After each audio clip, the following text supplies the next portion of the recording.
यहाँहरु सबैलाई नमस्कार।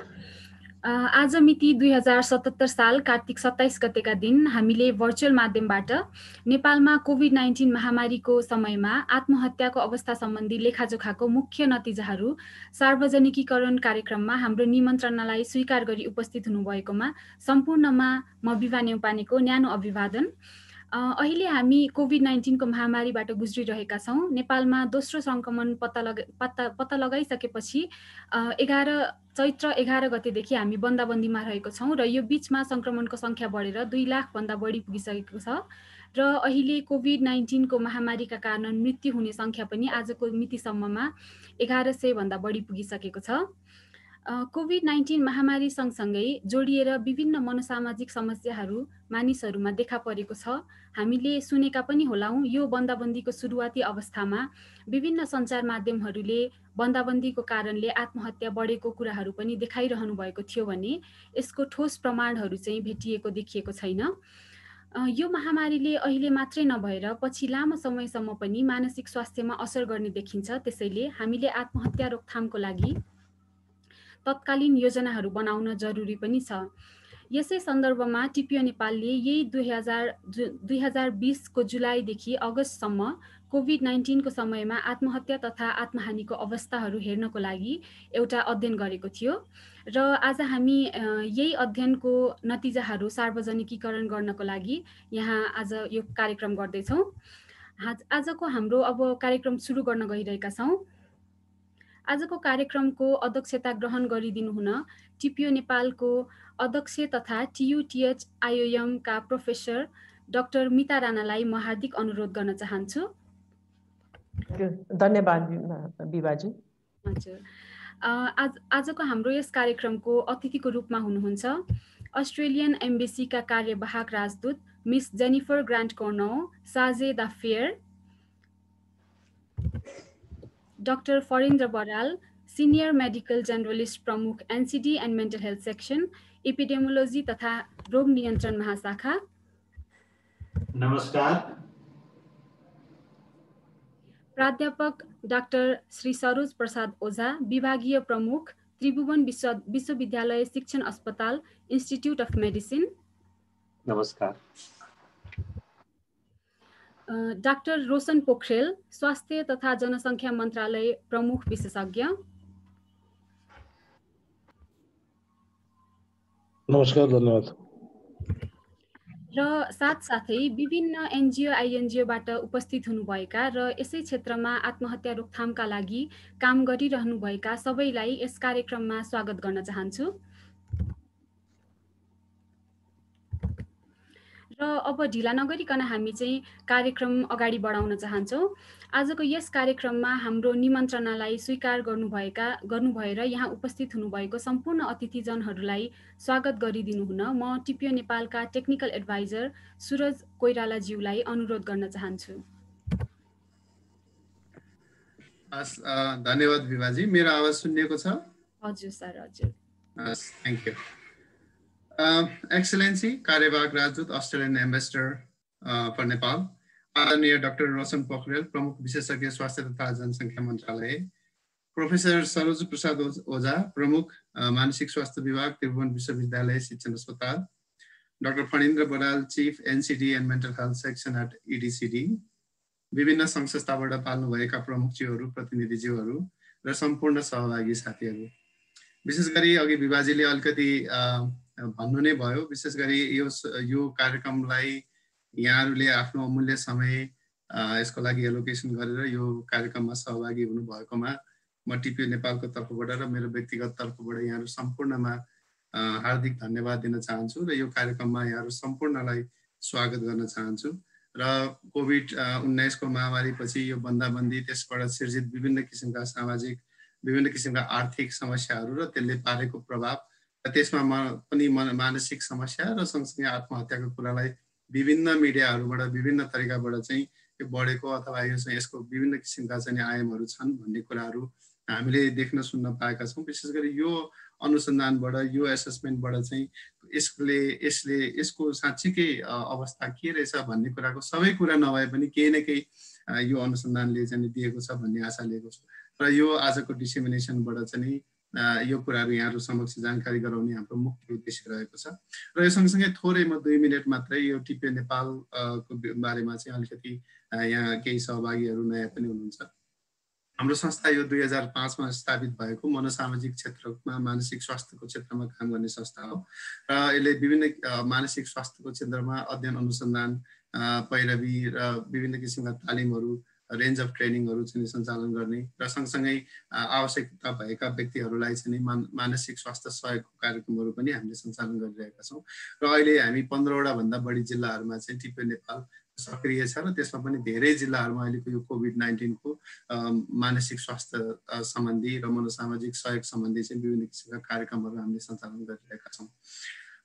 यति भन्दै म धेरै लामो भनाइहरू नराखिकन किनभने हाम्रो कोर आज डिसेमिनेसनको रिसर्च फाइन्डिङ्समा हामी बढी फोकस छौँ र फेरि पनि यहाँहरू सम्पूर्णलाई हाम्रा आदरणीय अतिथिज्यूहरू र सम्पूर्ण सहभागीहरू जसले यो समय हामीलाई दिनुभएको छ र यसमा चाहिँ पाल्नु भएको छ म उहाँहरूप्रति आभार व्यक्त गर्दै उहाँहरू सम्पूर्णलाई फेरि पनि एकचोटि स्वागत गर्दै आफ्नो भनाइ यही टुङ्ग्याउँछु। धन्यवाद। विभाजी, ओभर टु यु। धेरै धेरै धन्यवाद सर हजुरलाई। अब स्वागत मन्तव्यपछि आजको यस लेखाजोखाको नतिजाहरू प्रस्तुत गरिदिनको लागि म टिपिओ नेपालका एक्जिक्युटिभ डाइरेक्टर डाक्टर कमल गौतमलाई अनुरोध गर्न चाहन्छु। हस्, धन्यवाद विभाजी। सम्पूर्ण यहाँ उपस्थित मान्यजनहरूमा मेरो तर्फबाट नमस्कार। म अब ढिला नगरिकन आफ्नो प्रस्तुतिकरण अगाडि बढाउन चाहन्छु।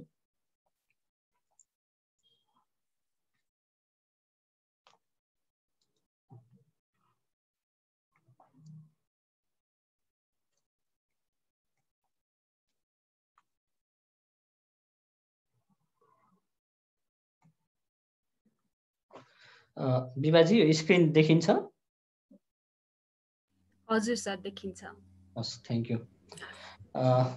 अब आजको यस कार्यक्रममा हामीले 1 महिनाको अवधिमा मिड जुलाईदेखि मिड अगस्तसम्म एउटा अध्ययन गरेका थियौँ। सो अध्ययन चाहिँ अहिलेको समयमा विशेष गरी कोभिड-19 को प्रकोप पश्चात नेपालमा आत्महानि तथा आत्महत्याको अवस्था के कस्तो छ भन्ने लेखाजोखामा आधारित रहेको छ। र सबैभन्दा पहिला अहिलेको सन्दर्भ यो अध्ययन हामीले गर्नुको पृष्ठभूमि हामीले केलाएर हेर्दा चाहिँ के देखिन्छ भन्दा डिसेम्बर 2019 मा विश्वव्यापी रूपमा चाहिँ हामीले कोरोनाको महामारीको सुरुवात भयो। चीनको वुहान प्रान्तबाट सुरु भएको यस महामारी बिस्तारै विश्वव्यापी रूपमा फैलिँदै जाँदाखेरि चाहिँ हामीले विभिन्न देशहरूमा लकडाउन त्यसैगरी निषेधाज्ञाका क्रमहरू बढ्दै गइरहेको अवस्था थियो भने त्यसैगरी सोसियल डिस्टेन्सिङ सोसियल आइसोलेसन सँगसँगै अन्य खालका बहुक्षेत्रीय प्रभावहरू पनि हामीले झेल्नु परेको अवस्था थियो।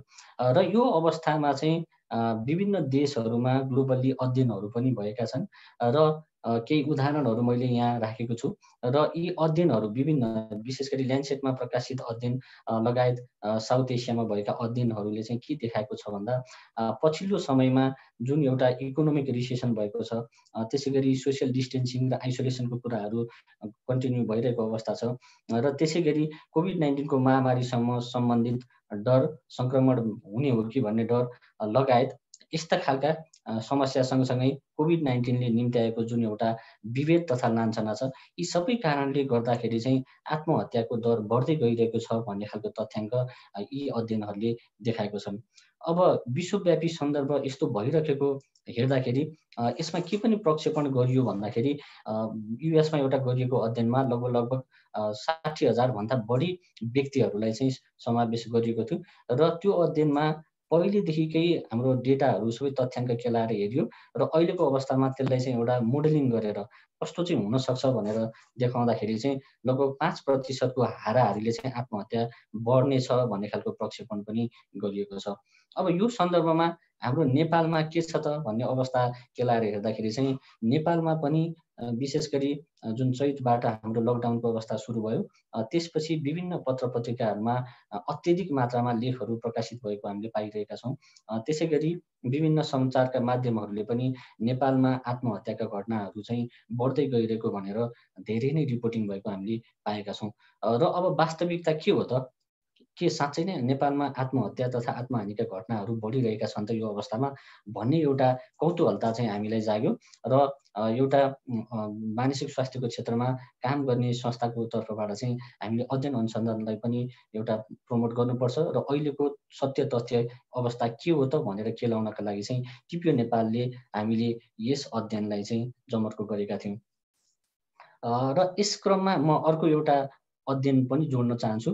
टिपिओ नेपालले पहिलोपटक लकडाउन भइसकेको 1 महिना पश्चात चाहिँ हामीले एउटा सोसियल मिडिया सर्वे पनि कन्डक्ट गरेका थियौँ र यो सोसियल मिडिया सर्वे चाहिँ हामीले लगभग 10 दिन लगाएर सञ्चालन गरेका थियौँ। यसमा चाहिँ हामीले केही क्वेसनरहरू बनाएका थियौँ र त्यो क्वेसनरलाई चाहिँ हामीले फेसबुक तथा हाम्रा सोसियल मिडियाको नेटवर्कबाट चाहिँ हाम्रो पेजमा सेयर गरेका थियौँ र त्यहाँबाट लगभग 2084 जना व्यक्तिले चाहिँ त्यो सोसियल मिडिया सर्वेमा भाग लिनुभएको थियो र यसमा चाहिँ हामीले लकडाउन भइसकेको 1 महिना पश्चातको समयमा मानिसहरूलाई केही सोसियो डेमोग्राफिक क्वेसनरहरू र त्यस सँगसँगै मानसिक स्वास्थ्य समस्या सम्बन्धित साइकोलोजिकल डिस्ट्रेसका 4वटा लक्षणहरूलाई समावेश गरेका थियौँ।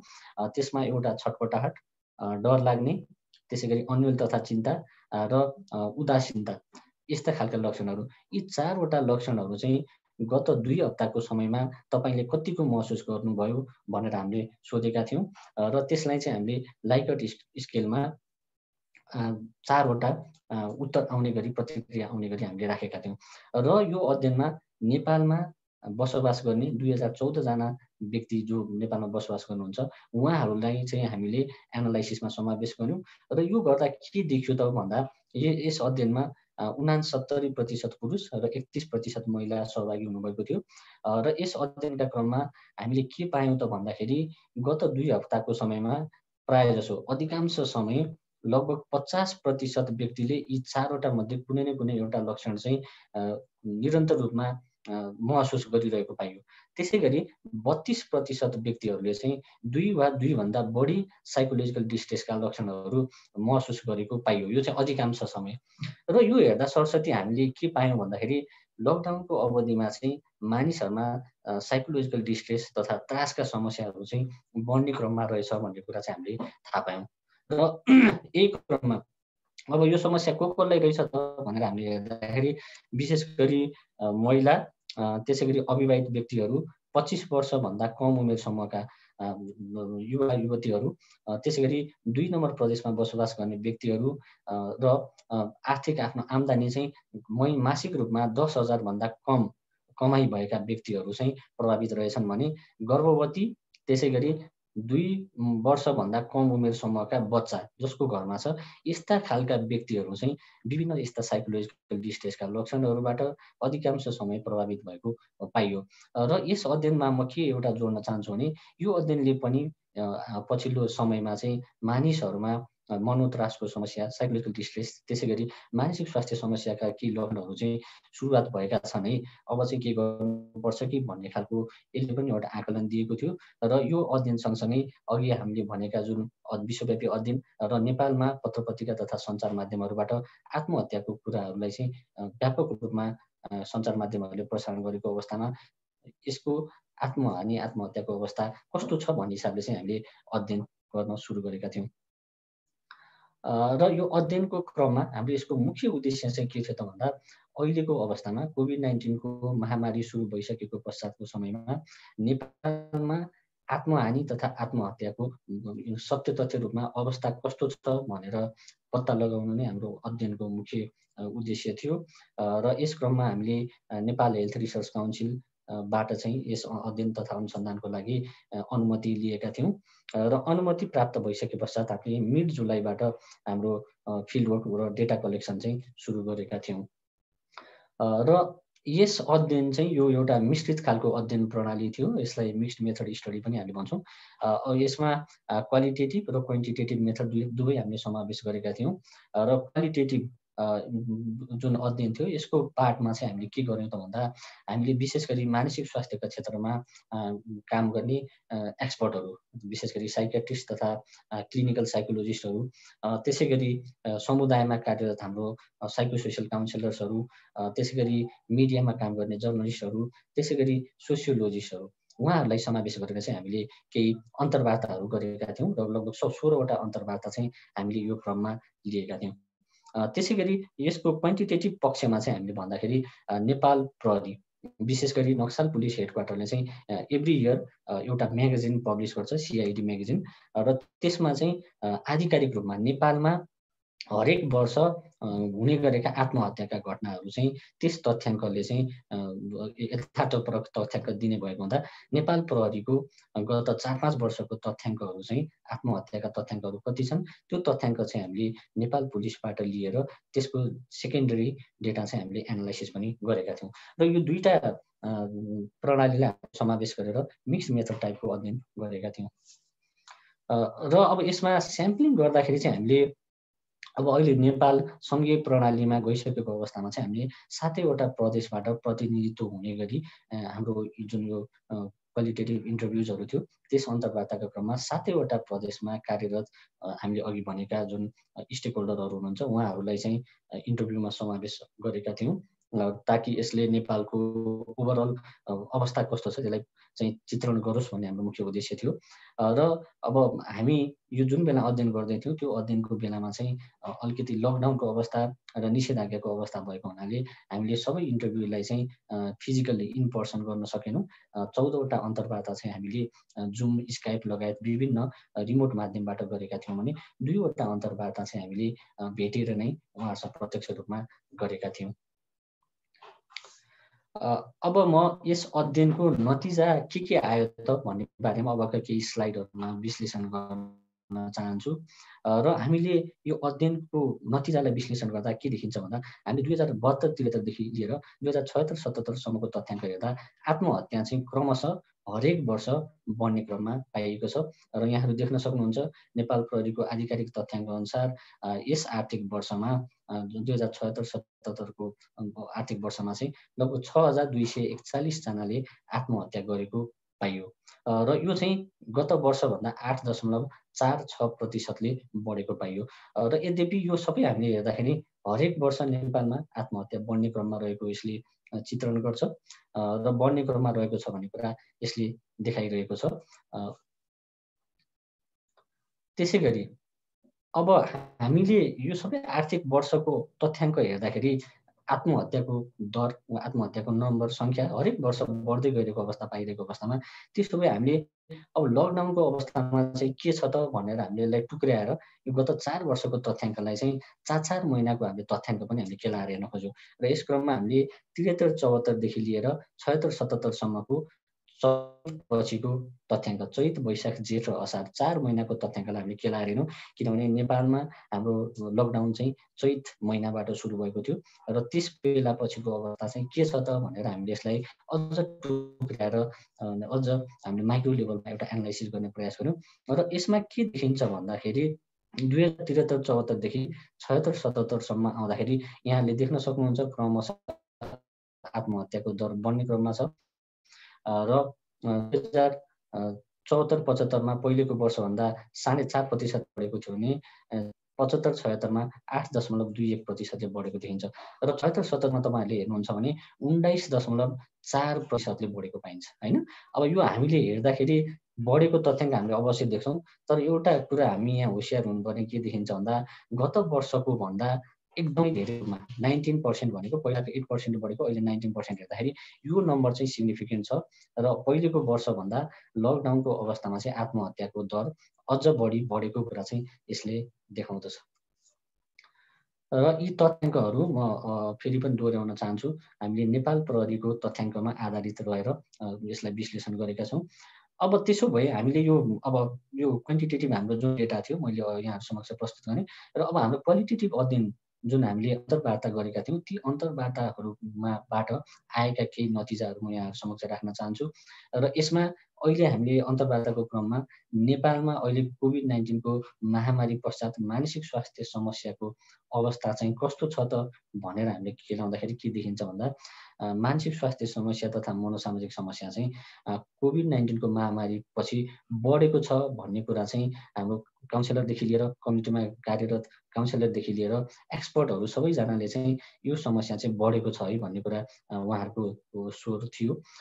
र सबैभन्दा बढी चाहिँ उहाँहरूले के समस्या चाहिँ तपाईँहरूले यो पाउनुभयो भन्दाखेरि सबैभन्दा मोस्ट कमनली रिपोर्टेड सिम्पटम्सहरूमा चाहिँ विशेष गरी चिन्ताजन्य समस्या, डिप्रेसन तथा डर यस्ता खालका समस्याहरू चाहिँ हामीले काम गरेको हाम्रो कार्यक्षेत्रमा बढी प्रेजेन्ट हुने गरेको पाइयो भनेर राख्नुभयो।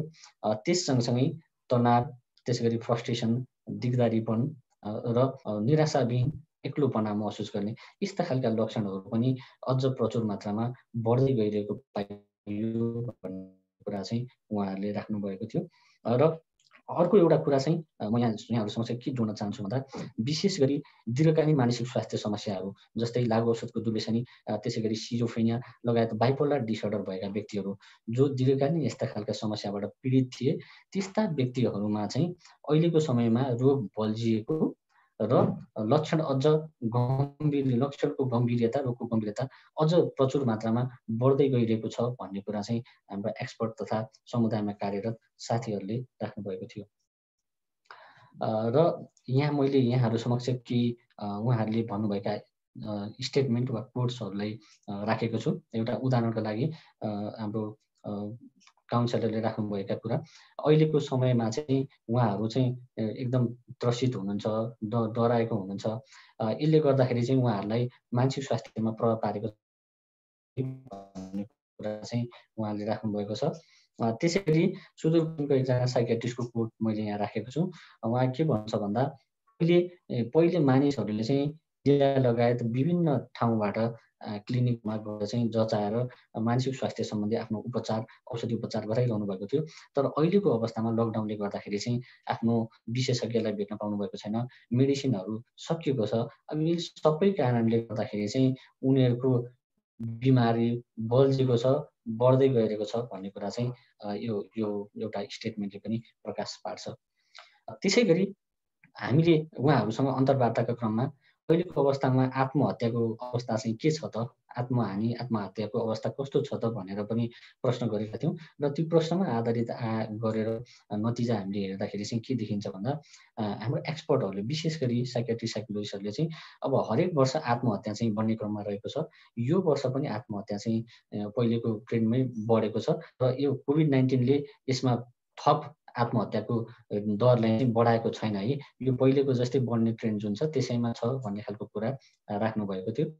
र अर्को कुरा उहाँहरू सबैजनाको एउटै स्वरमा के भन्नुभयो त भन्दाखेरि तर कम्युनिटीमा सुसाइडल बिहेभियर विशेष गरी आत्महानिका प्रयास जस्तै हात काट्ने, विष सेवन गर्ने जस्ता यस्ता खालका बिहेभियर चाहिँ बढेको छ है भन्ने कुरा चाहिँ उहाँहरू सबैजनाले भनेको थियो।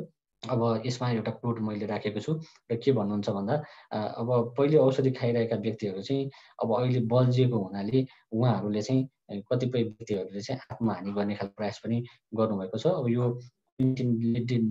प्रत्यक्ष रूपमा गरेको भन्ने वा यसका अवस्थाले गर्दा सिर्जित भएको अवस्था हो भन्ने कुरा चाहिँ यसले पनि दर्शाउँछ। अब त्यसो भए अहिलेको समयमा आत्महानि आत्महत्याको घटनाहरू किन बढ्न सक्छन् त, के कुराले गर्दाखेरि चाहिँ बढायो होला त भनेर हामीले कुरा गर्दाखेरि यसमा के भन्नुहुन्छ भन्दा उहाँहरूले अहिले मानिसहरू धेरैजना बेरोजगार हुनुभएको छ, कतिपयले आफ्नो रोजगारी गुमाउनु भएको अवस्था छ। यसले गर्दाखेरि एउटा रिस्क फ्याक्टर भएको छ भने त्यसै गरी अब यो महामारी कहिलेसम्म जान्छ, अब यसले बहुपक्षीय प्रभाव पनि पारेको छ। यो बहुपक्षीय प्रभावले गर्दाखेरि पनि आत्महत्यालाई प्रोत्साहन गरेको छ भन्ने कुरा छ भने त्यसै गरी डोमेस्टिक भाइलेन्स होइन, घरमै बसिरहेको अवस्थामा अहिले चाहिँ हुने गरेको शारीरिक तथा यौन हिंसाका घटनाहरू बढेकोले पनि यसले आत्महत्याकोलाई चाहिँ उत्साहन गरेको छ भन्ने कुरा देखिन्छ। त्यसै गरी कोभिड-19 संक्रमण तथा यससँग सम्बन्धित विविध ले पनि मानिसहरूमा चाहिँ यस्तो खालको आत्महानिको घटनाहरू बढाएको छ भन्ने देखिन्छ। त्यसै गरी अहिले आधारभूत स्वास्थ्य सेवा तथा मानसिक स्वास्थ्य सम्बन्धी आवश्यक औषधि उपचार तथा परामर्श सेवा चाहिँ लिमिटेड एक्सेस जुन बन्दाबन्दीको अवस्थाले गर्दाखेरि आफूले लिने गरेको सेवाहरूमा अवरुद्ध भएको अवस्थाले गर्दाखेरि पनि यस्ता घटनाहरू बढाइरहेको छ भन्ने कुरा आएको छ भने त्यसै गरी आफूलाई पनि कोरोनाको संक्रमण हुने आफन्तजन आफ्ना नजिकका मानिसहरूलाई यही संक्रमणले गुमाउनु पर्ने हो कि भन्ने खालको डर त्रासले गर्दाखेरि पनि आत्महत्याको घटनाहरूले चाहिँ बढाइरहेको छ भन्ने कुरा चाहिँ देखिन्छ। यसमा मैले यसैलाई सपोर्ट गर्ने केही कोट्सहरू यहाँ राखेको छु।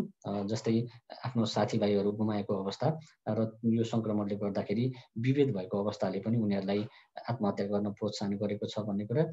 त्यसै गरी अर्को चाहिँ के भनिन्छ भने अब यो संक्रमण हुँदाखेरि उहाँहरूले आफ्नो रोजगारी गुमाइसके पश्चात चाहिँ घर परिवारको दैनिक जुन खानपानको अवस्था पनि चलाउन नसकेको अवस्था र यसले सबै गर्दाखेरि चाहिँ कतिपयले आवेगमा आएर पनि आत्महानिको प्रयासहरू चाहिँ गरेका छन् है भन्ने कुरा चाहिँ हामीले यसमा पाइयो। अब यो क्रममा उहाँको आफ्नो अनुभव जुन साइकियाट्रिस्ट साइकोलोजिस्ट लगायत समुदायगत साइकोसोसियल काउन्सिलरहरू उहाँहरूको अनुभवमा कुन चाहिँ समूह चाहिँ यसको उच्च जोखिममा छ त, यस्ता खालका आत्महानि तथा आत्महत्याको व्यवहारहरू जुन छ कहाँमा बढी छ भनेर हामीले कुरा गर्दाखेरि चाहिँ विशेष गरी महिलाहरू त्यसै गरी 20 देखि 50 वर्ष उमेर समूहका युवा युवतीहरू चाहिँ बढी गरेको पाइएको छ भन्ने कुरा उहाँहरूले राख्नु भएको थियो। त्यसै गरी व्यक्तिहरूलाई आफ्नो घर परिवारको जीविकोपार्जन चलाउनको लागि कठिनाइ छ त्यस्ता व्यक्तिहरूमा चाहिँ यस्तो खालको समस्याहरू बढी हुने गरेको पाइएको छ भने त्यसै गरी पहिलेदेखि नै मानसिक स्वास्थ्य समस्या भएका र मानसिक स्वास्थ्य समस्याका लागि औषधि उपचार गराइरहेका व्यक्तिहरूमा चाहिँ आत्महत्याको घटना आत्महानिहरू बढी भएको पाइयो। अब यस क्रममा यी सबै समस्याहरू त छन्। अब समस्या हुँदाखेरि उहाँहरूले चाहिँ आफ्नो समुदाय स्तरमा के कस्ता रिसोर्सहरू के कस्ता सेवाहरू चाहिँ लिन सक्नुहुन्छ भनेर कुरा गर्दाखेरि चाहिँ यसमा चाहिँ ठुलो ग्याप रहेको कुराहरू चाहिँ उहाँहरूले राख्नु भएको थियो।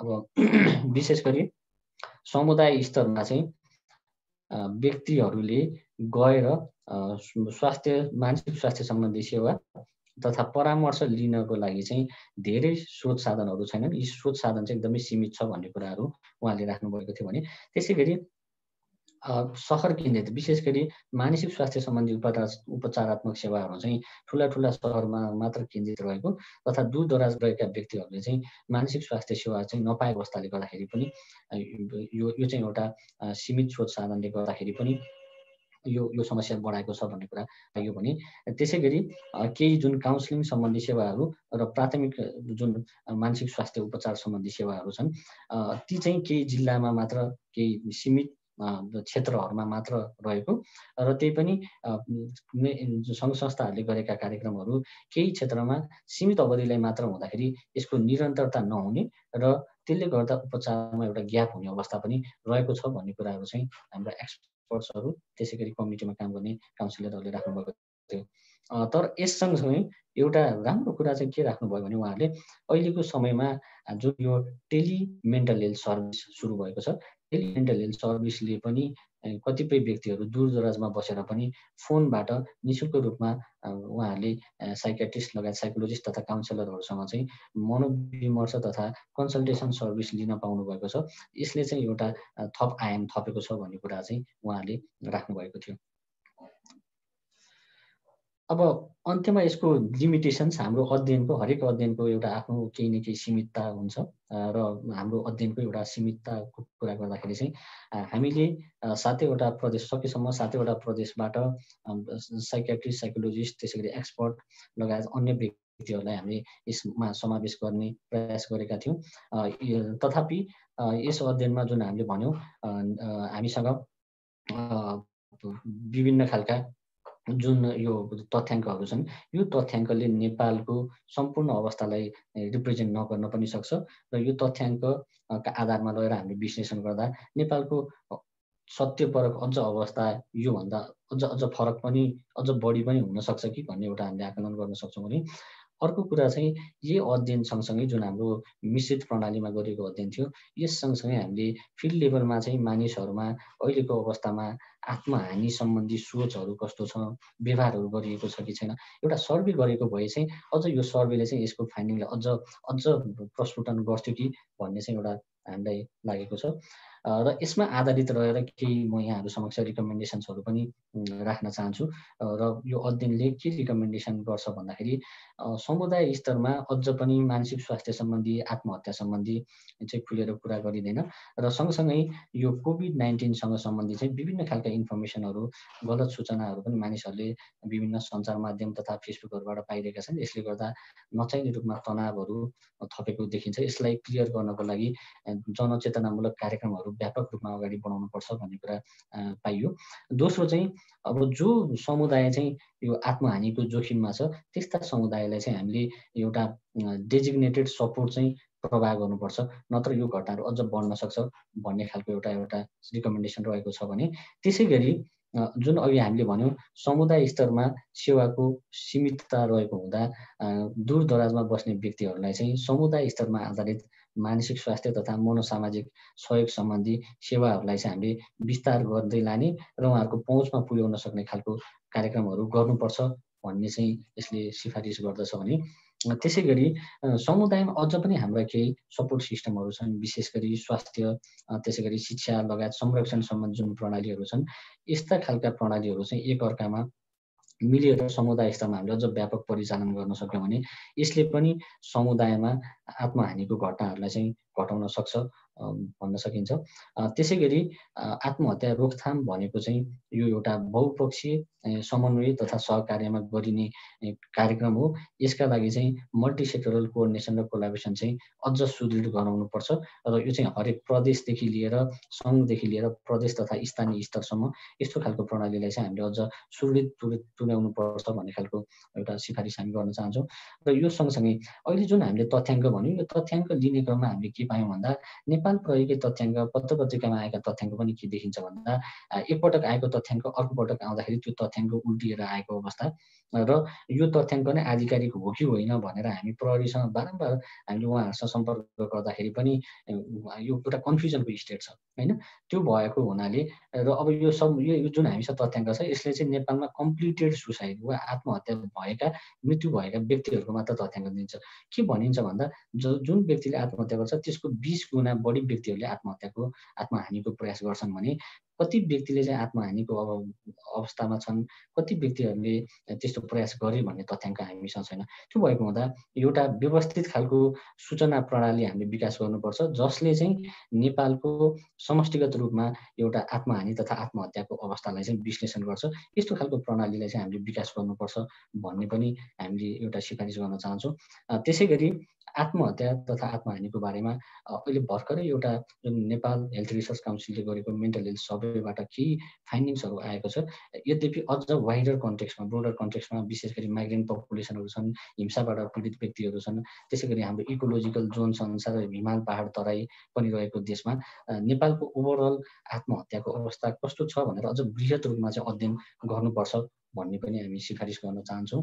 र अन्त्यमा यस अध्ययनका लागि हामीलाई फन्डिङ गर्नुहुने अस्ट्रेलियन एडलाई हामी आभार व्यक्त गर्न चाहन्छौँ सँगसँगै यस अध्ययनका लागि हामीलाई स्वास्थ्य तथा जनसङ्ख्या मन्त्रालय त्यसै गरी नेपाल हेल्थ रिसर्च काउन्सिलले जुन पुर्याउनु भएको सहयोगको लागि इडिसिडी उहाँहरूप्रति पनि हामी धन्यवाद ज्ञापन गर्न चाहन्छौँ भने यस अन्तर्वार्ता तथा यस अध्ययनमा समावेश हुनुभएका हाम्रो रेस्पोन्डेन्ट साथीहरू र सँगसँगै मेरो सम्पूर्ण रिसर्च टिमलाई पनि धन्यवाद दिन चाहन्छु र अब यस प्रस्तुतिकरण कन्क्लुड गर्दै यहाँहरूको केही आफ्नो क्वेरिजहरू छ वा कमेन्ट्स सजेसन्सहरू छ भने हामी विनम्रतापूर्वक सुन्न चाहन्छौँ र तपाईँहरूको प्रश्नहरूलाई उत्तर दिन पनि तयार छौँ भन्दै यो आफ्नो प्रस्तुतिकरण यहीँ टुङ्ग्याउँछु हस् धन्यवाद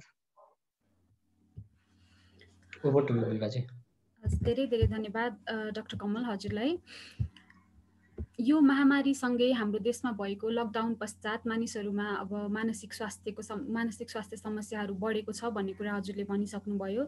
एङ्जाइटी, डिप्रेसन र डर, त्रास जस्ता समस्याहरू बढेको देखिन्छ र यस्तो समस्याहरू चाहिँ प्रायः जसो महिला तथा 20 देखि 50 वर्षसम्मका अडल्टको जुन पपुलेसन छ त्यसमा पनि देखिएको पाइन्छ भन्ने कुराहरू पनि भनिसक्नुभयो। यसै गरी आत्महत्या र कोभिड-19 को बारेमा विशेषज्ञहरूको पर्सेप्सनको बारेमा लगायत यस अध्ययनको बारेमा र सबै नतिजाहरू प्रस्तुत गरिदिनु भएकोमा चाहिँ म हजुरलाई धेरै धेरै धन्यवाद भन्न चाहन्छु। र डाक्टर कमलले भनिसक्नु भएको छ, यहाँहरूको केही प्रश्नहरू छ भने फ्लोर ओपन हामीले गरिसकेका छौँ।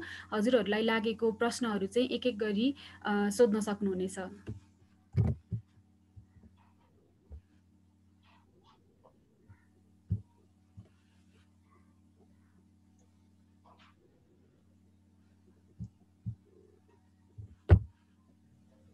म फेरि पनि भन्छु, यदि कसैलाई अलिक मातृका देवकोटा हात उठाएको छु, अनुमति पाएपछि बोल्न चाहन्छु। हजुर, हुन्छ, हजुर भन्नुहोस्। नमस्कार र धन्यवाद अवसरको लागि।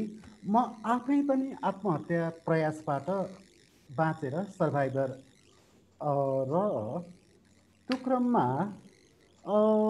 थ्याङ्क यू एक्सलेन्ट रिसर्चको लागि।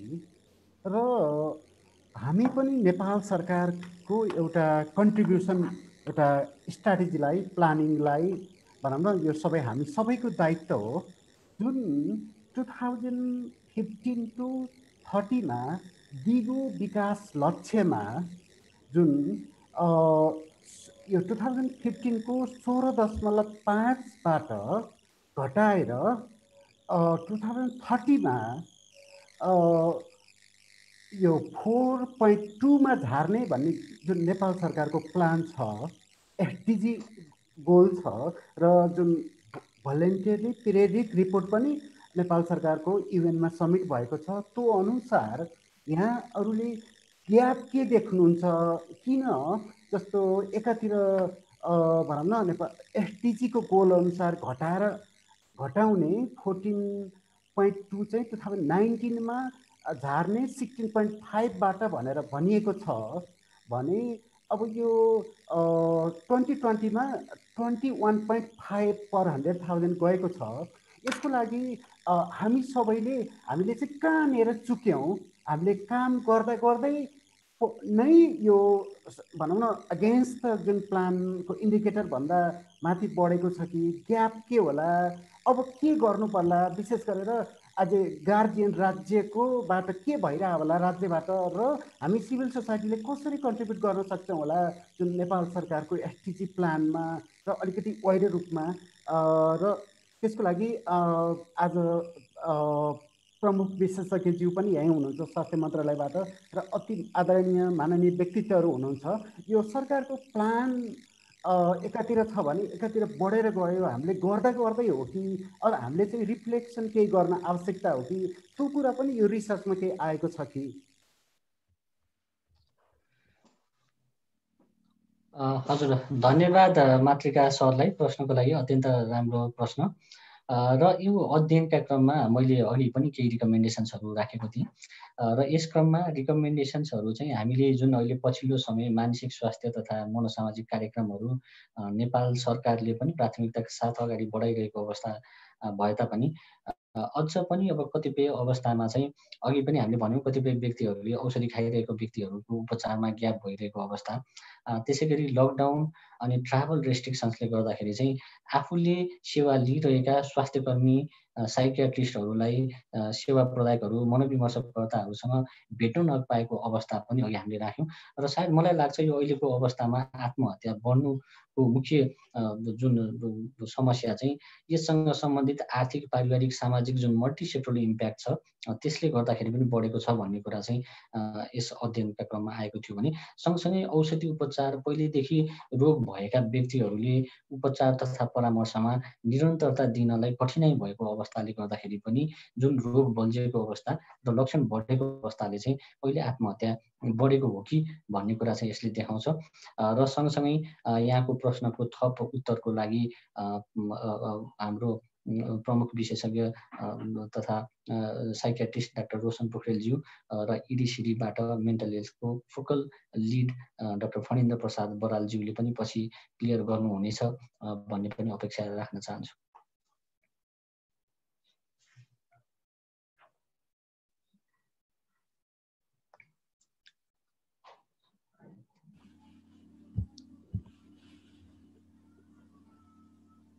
Thank you Kamal sir.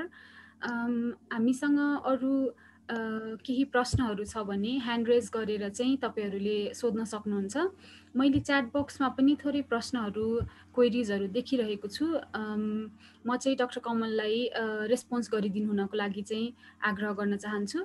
उत्कर्ष कार्कीज्यूले भन्नुभएको छ any findings about suicidality in children and adolescents in this study भनेर।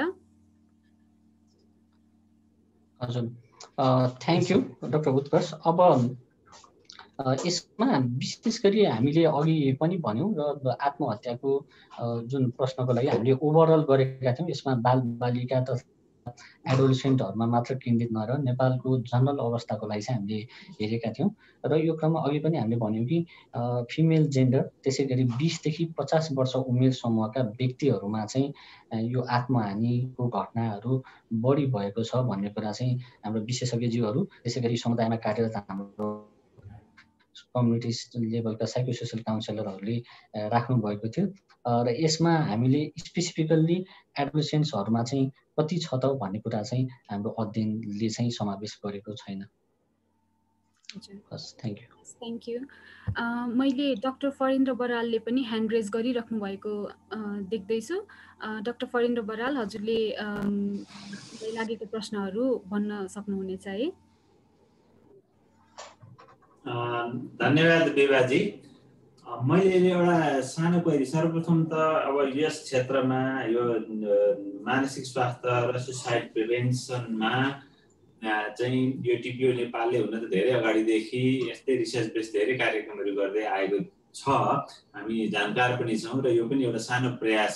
यो सरस्वती हेर्दाखेरि यो ठुलो रिसर्च त होइन जस्तो लाग्यो, एउटा सानो स्केलमा भएको रिसर्च जस्तो लाग्यो। यद्यपि यसले अहिले कोभिड-19 र अहिलेको चाहिँ सुसाइडको अवस्था के छ, त्यसको ट्रेन्ड के छ त भनेर देखाउन खोजेको भन्ने मैले लगभग बुझेँ।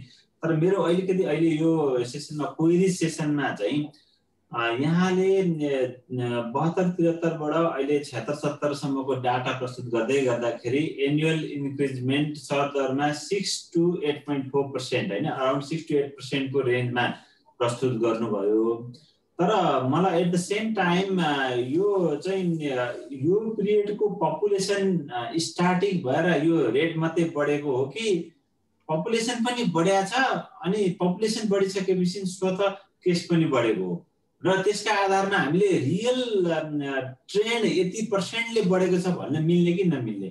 जस्तै मैले भनेको 2072 को पपुलेसन र त्यो समूह जुन समूहमा हामीले स्टडी गर्यौं र अहिलेको पपुलेसन त पक्कै बढेको होला। कति पर्सेन्टले पपुलेसन बढ्यो, कति पर्सेन्टले सुसाइड बढ्यो, यसले चाहिँ रेटमा चाहिँ त्यो अलिकति त्यसले चाहिँ अलिकति हामीलाई पिक्चराइज गर्नलाई अलिक सजिलो हुन्थ्यो कि त्यो हेरियो कि हेरिएन अथवा यसलाई कसरी लिएको छ स्टडीले भन्ने कुरा मैले कोही राख्न चाहे। धन्यवाद।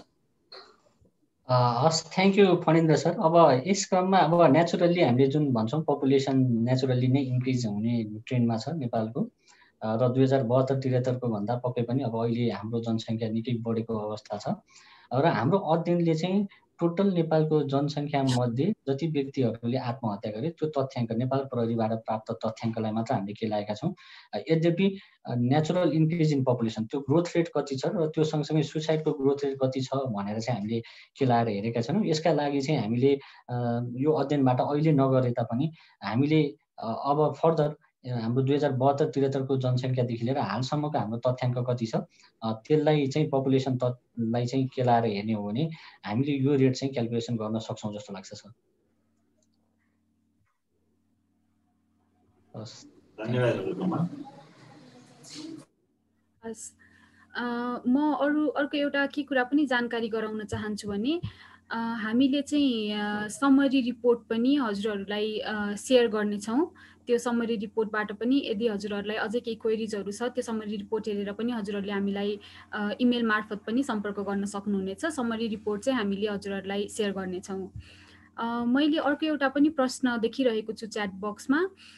सुधीर मल्लजीले भन्नुभएको छ regarding accessing services how people should know whom to contact who will ensure quality of services, how or who will monitor, will be great to know these aspects भनेर भन्नुभएको छ। म कमल सरलाई चाहिँ यो रेस्पोन्ड गरिदिनु हुन चाहिँ अनुरोध गर्न चाहन्छु। हस्, थ्याङ्क यू विभाजी। र यो प्रश्नको बारेमा हामीले कुरा गर्दाखेरि चाहिँ यो क्वालिटी एसुरेन्सको लागि चाहिँ Nepal government ministry of health and population EDCDले पनि पहिलेदेखि नै निकै चासोको विषयका साथ हेरिरहनु भएको छ र तालिम दिनका लागि चाहिँ अहिले विभिन्न खालका तालिम प्याकेजहरू पनि बनेका छन्। जस्तै NSTC राष्ट्रिय स्वास्थ्य तालिम केन्द्रबाट तथा EDCDको कोलाबोरेसनमा मोड्युल 1 देखि लिएर मोड्युल 5 सम्म अहिले विभिन्न खालका मोड्युलहरू बनेका छन् र नेपाल सरकारको स्वास्थ्य प्रणाली अन्तर्गत कार्यरत स्वास्थ्य कर्मीहरूलाई चाहिँ यिनै खालका मोड्युलहरूमा आधारित रहेर तालिम दिने गरिएको छ र यसले पनि उहाँहरूले दिने सेवाको गुणस्तर चाहिँ डिटरमाइन गर्छ र यसलाई चाहिँ एकरूपता ल्याउने र नेपालमा जुनसुकै तालिम हुन्छ यसमा आधारित रहेर तालिम दिइसके पश्चात उहाँहरूले सेवा प्रवाह गर्ने भन्ने खालको एउटा अन्डरस्ट्यान्डिङ रहेको छ र यसले सायद क्वालिटी एसुरेन्सको लागि एउटा भूमिका निर्वाह गर्छ होला। तथापि यस सँगसँगै हामीले उहाँहरूलाई चाहिँ पिरियडिक क्लिनिकल सुपरभिजन तथा क्लिनिकल मेन्टरिङ पनि गर्नुपर्ने आवश्यकता देखिन्छ, जुनमा यसमा चाहिँ थोरै ग्याप रहेको छ र यसमा थप काम गर्नुपर्ने चाहिँ देखिन्छ। र सँगसँगै अब हाम्रो स्वास्थ्यमा जुन यो काउन्सिलरहरू कम्युनिटीमा काम गर्ने काउन्सिलरहरू हुन्छ उहाँहरू चाहिँ अहिले 6 मन्थ्सको काउन्सिलिङ ट्रेनिङ प्याकेज जुन छ त्यो चाहिँ पहिला CTBTबाट स्टार्ट भएको र त्यही प्याकेजहरू चाहिँ विभिन्न नन गभर्मेन्ट अर्गनाइजेसनहरूबाट त्यो तालिममा आधारित रहेर तालिम दिइसके पश्चात चाहिँ उहाँहरूले काउन्सिलिङ सर्भिस दिइरहनु भएको छ र उहाँलाई पनि विभिन्न सङ्घ संस्थाको आफ्नो नियम कानुन अनुसार चाहिँ पिरियडिक सुपरभिजन चाहिँ क्लिनिकल साइकोलोजिस्टले गर्नुभएको छ र यो सँगसँगै उहाँहरूलाई पनि अब स्तरीय प्याकेज बनाउनु पर्छ है भनेर भर्खरै NSTC र EDCD स्वास्थ्य मन्त्रालयको समन्वयमा चाहिँ अहिले मोड्युल 5 भनेर मोड्युल 6 भनेर चाहिँ उहाँहरूलाई जुन यो काउन्सिलिङको प्याकेज पनि बनेको छ यो चाहिँ टोटल 30 दिनको प्याकेज बनेको छ। यो प्याकेजमा आधारित रहेर नेपालभर हामीले चाहिँ काउन्सिलिङको एउटा स्तरीय मापदण्ड बनाउने भन्ने हिसाबले सुरुवात भएको छ र आगामी दिनहरूमा यसले पनि थप त्यसको स्तरलाई मापन गर्ने र एउटा युनिफर्मिटी क्रिएट गर्नको लागि चाहिँ कन्ट्रिब्युसन गर्छ जस्तो लाग्छ। र सँगसँगै यी सेवाहरूमा चाहिँ जस्तै हामीले भन्यौँ टेली मेन्टल हेल्थ सर्भिसमा चाहिँ हामीसँग साइकियाट्रिस्ट साइकोलोजिस्ट तथा काउन्सिलरहरू कार्यरत हुनुहुन्छ विभिन्न सङ्घ संस्थाहरू मार्फत पनि र प्यान साइकियाट्रिस्ट एसोसिएसन अफ नेपालले पनि जुन एनसेलको एउटा हेल्पलाइन मार्फत चाहिँ सेवा दिनुभएको छ र साइकियाट्रिस्टहरूले आफै एक्सपर्ट भएको हुँदा उहाँले दिनुभएको सेवा गुणस्तरीय छ भनेर मान्नुपर्छ जस्तो लाग्छ मलाई। र सँगसँगै यस अन्तर्गत हामीसँग जुन क्याडर छ हामीले सञ्चालन गरेका हेल्पलाइनहरूमा पनि हामीसँग साइकियाट्रिस्ट साइकोलोजिस्ट र काउन्सिलर तिनै वर्गका टायरका हेल्थ सर्भिस प्रोभाइडर हुनुहुन्छ र एक अर्कालाई केस रिफर गर्ने र केस म्यानेजमेन्ट गर्ने केस डिस्कसन गर्ने एउटा प्रणाली भएको हुँदा यसमा पनि हामीले क्वालिटी एसुरेन्सको कुराहरूलाई चाहिँ ध्यान दिएको छ जस्तो मलाई लाग्छ। हस्, thank you विभाजी। Thank you Kamal sir. अब चाहिँ हामी यो प्रस्तुति र प्रश्नहरू लिने क्रम चाहिँ हामीले यही अन्त्य गरेर कार्यक्रमलाई चाहिँ अगाडि बढाउन चाहन्छु। केही क्वेरिजहरू छ भने अझै पनि हजुरहरूले हामीलाई इमेल मार्फत पनि सम्पर्क गर्न सक्नुहुनेछ। अब हामी मन्तव्यतिर लाग्नेछौँ। पहिलो मन्तव्यको लागि म डाक्टर फरिन्द्र बरालज्यूलाई अनुरोध गर्न चाहन्छु।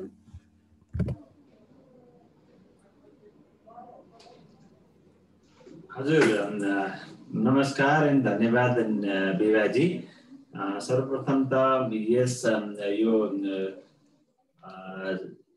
यो रिसर्च डिसिमिनेसन प्रोग्राममा उपस्थित हुनुहुने स्वास्थ्य जनसङ्ख्या मन्त्रालयका आदरणीय सर प्रमुख विशेषज्ञ डाक्टर रोशन पोखरेलज्यू, त्यस्तै मेरा आदरणीय गुरु डाक्टर सरोज प्रसाद ओझाज्यू, त्यस्तै डाक्टर मिता, डाक्टर कमल लगायत टिपिओको होल टिम तथा उपस्थित यहाँ सम्पूर्ण यस मिटिङमा उपस्थित हुने सम्पूर्ण महानुभावहरूमा म स्वास्थ्य सेवा विभाग एपिडेमियोलोजी डिजिज कन्ट्रोल डिभिजनको यो मेन्टल हेल्थ एन्ड एनसिडी सेक्सनको तर्फबाट यहाँहरूप्रति आभार व्यक्त गर्न चाहन्छु र यस कार्यक्रममा बोलाएर केही 2 शब्द राख्ने मौका दिनुभएकोमा म आयोजक टिपी नेपाललाई पनि धन्यवाद दिन चाहन्छु र यो जुन अहिले डिसिमिनेसन प्रोग्राम गर्दै गर्दाखेरि हामीलाई अत्यन्तै खुसी किन पनि लागेको छ भनेदेखि अब यो जति पनि हामी अहिले प्रोग्राम डिभिजनले हामीले प्रोग्रामहरू अगाडि बढाइरहँदाखेरि हामीलाई अलिकति इभिडेन्स बेस्ड रिसर्च बेस्ड तथ्यहरूको एकदमै खाँचो हुन्छ हुन त यो रिसर्च अघि पनि मैले भने एउटा सानो स्केलमा गरेको भए पनि यसले इन्डिकेटिभ यसले ओभरअल रिप्रेजेन्ट नै गर्छ भन्दा पनि यसले केही न केही अलार्मिङ इस्युजहरूलाई इन्डिकेट भने गरेको छ यो तथ्यलाई विचार गरिकन हामीले भोलिका दिनहरूमा स्वास्थ्य जनसङ्ख्या मन्त्रालयले आफूले चाहिँ मानसिक स्वास्थ्यमा गरिरहेका प्रयासहरूलाई कुन दिशा र कुन मोडतिर अगाडि लाने र हामीले भोलि अब अरू विभिन्न सङ्घ संस्थाहरू प्राइभेट पब्लिक पार्टनरसिपका कुराहरू त्यस्तै सङ्घ संस्थासँगको कोलाबोरेसनका कुराहरू प्राइभेट सेक्टर इन्भल्भमेन्टका कुराहरू र गभर्मेन्टले कति गर्न सक्ने कुराहरू यो सबै कुरालाई चाहिँ भोलिका दिनहरूमा हामी कसरी अगाडि बढ्नुपर्छ भन्ने कुराको मार्गदर्शनको लागि यो रिसर्चले पनि केही न केही कन्ट्रिब्युसन गरेको छ भन्ने हाम्रो बुझाइरहेको छ यद्यपि भोलिका दिनहरूमा म अझै पनि यो अन्य सङ्घ संस्थाका साथीहरूलाई पनि टिपी नेपाललाई पनि फेरि भोलिका दिनहरूमा योभन्दा अलिकति ठुलो अलिकति लार्ज स्केलको र मेन्टल हेल्थको वास्तवमै हुन त नेसनल मेन्टल हेल्थ सर्वे भर्खरै एनएचआरसीबाट चाहिँ सम्पन्न गरिकन त्यसको चाहिँ ओभरअल मेन्टल हेल्थको स्टाटस के छ भन्ने कुराको डाटा हाम्रो बिचमा हाम्रो हातमा आइपुगेको पनि छ तर यसले ओभरअल डाटा हामीसँग कति छ भन्ने कुरा मात्रै देखायो अलिकति क्याजुअल फ्याक्टरको कुराहरू सुसाइडको चाहिँ कारण के हो त हैन कहाँ हिट गर्नुपर्छ हामीले भन्ने कुराहरूको बारेमा अझै विस्तृत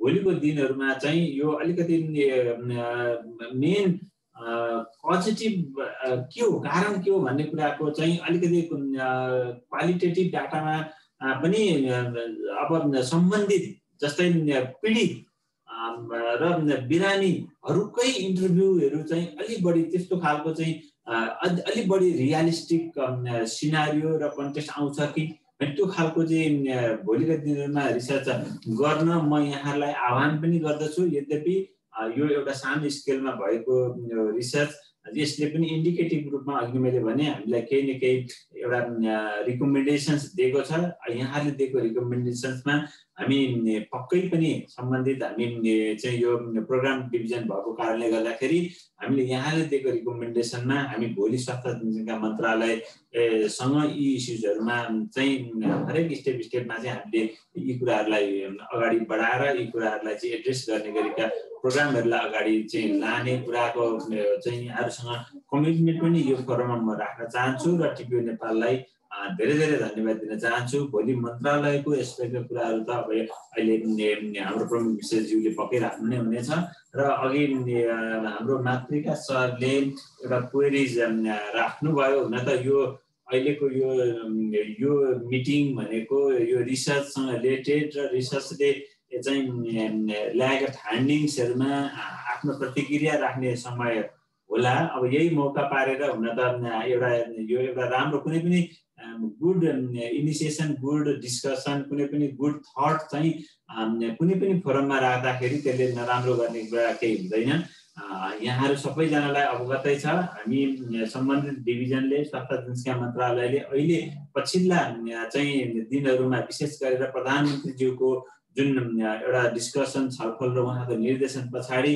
हाम्रा एक्टिभिटिजहरूलाई विशेष गरेर अहिले स्वास्थ्य जनसङ्ख्या मन्त्रालयले नै मानसिक स्वास्थ्य सम्बन्धीको अवेरनेसमा हामी फिजिकल्ली 1-to-1 पुग्न अलिक कम सकेका भए पनि अहिले भर्चुअली हैन विभिन्न सञ्चार माध्यमबाट मानसिक स्वास्थ्यलाई आम जनतासँग पुगाउनको लागि धेरै एक्टिभिटिजहरूलाई हामीले अलिकति इन्टेन्सिफाई गरेका छौँ भन्ने कुरामा यहाँहरू सबैजनाले त्यो महसुस गरिदिनु भएको छ जस्तो नै लाग्छ र भोलिका दिनहरूमा अझै यो कुरालाई हामी अगाडि बढाएर लाने नै छौँ र भोलि पनि अब विभिन्न फोरममा विशेष गरेर स्वास्थ्य मन्त्रालयसँग सँगै विभिन्न स्टेक होल्डरसँगै बस्दाखेरि यो इस्युलाई झन् घनीभूत रूपमा चाहिँ सफल गरौँला र यसको वे फरवार्ड र भोलिको दिशानिर्देश गरौँला भन्ने कुरा चाहिँ मैले मातृका सरलाई राख्न चाहेँ र यहाँलाई पनि प्रश्नको लागि धेरै धेरै धन्यवाद पनि दिन चाहेँ भन्दै मेरो 2 शब्द पनि यही टुङ्ग्याउँछु। धन्यवाद, नमस्कार।